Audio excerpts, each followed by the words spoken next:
ఎల్బీనగర్లోని doctors కాలనీలో Shri Lakshmi white house textiles jewellery shopping mall complex ఆధ్వర్యంలో ఘనంగా 76వ గణతంత్ర దినోత్సవ వేడుకలు నిర్వహించారు.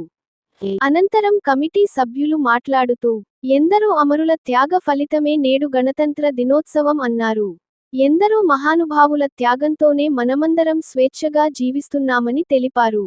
1950 జనవరి 26 తేదీన రాజ్యాంగం అమల్లోకి వచ్చిన సందర్భంగా గణతంత్ర దినోత్సవాన్ని జరుపుకుంటున్నట్టు తెలిపారు. పరిపాలనలో బ్రిటిషుతో బతుకుతున్నప్పుడు మన స్వాతంత్ర సమరయోధులు అందరూ ఏకమై జనవరి 26, 1950 నాడు మన భారతదేశానికి గణతంత్ర దినోత్సవాన్ని తీసుకువచ్చినట్టు గుర్తు చేశారు. స్వాతంత్ర సమరయోధులు పట్టువదలకుండా రాజ్యాంగాన్ని అమల్లోకి తీసుకువచ్చి బ్రిటిష్ వారు తలదించుకునేలా చేశారని గుర్తు చేశారు. Doctor B.R.. అంబేద్కర్ అందించిన రాజ్యాంగం దేశ భవిష్యత్తుకు దిక్సూచిగా నిలుస్తోందని అన్నారు. 1950 జనవరి 26లో రాజ్యాంగం అమలులోకి రావడంతో సర్వసత్తాక, సామ్యవాద, లౌకిక, ప్రజాస్వామ్య గణతంత్ర రాజ్యంగా అవతరించిందని గుర్తు చేశారు. రాజ్యాంగ స్ఫూర్తిని నేటి తరాలకు తెలపాలన్నారు. రాజ్యాంగ పరిరక్షణకు ప్రతి ఒక్కరూ పాటుపడాలన్నారు. ఈ కార్యక్రమంలో షాపింగ్ కాంప్లెక్స్ కమిటీ సభ్యులు, వ్యాపారస్తులు తదితరులు పాల్గొన్నారు.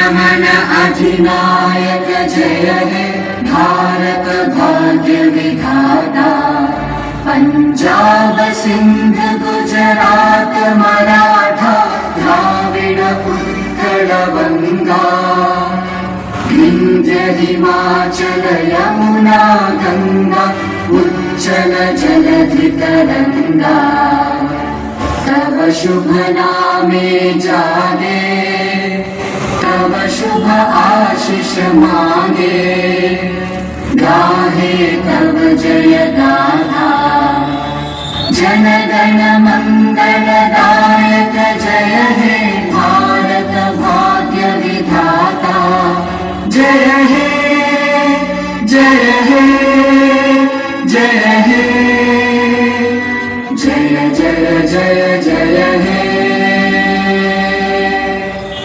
जय हिंद जय हिंद जय थोड़ा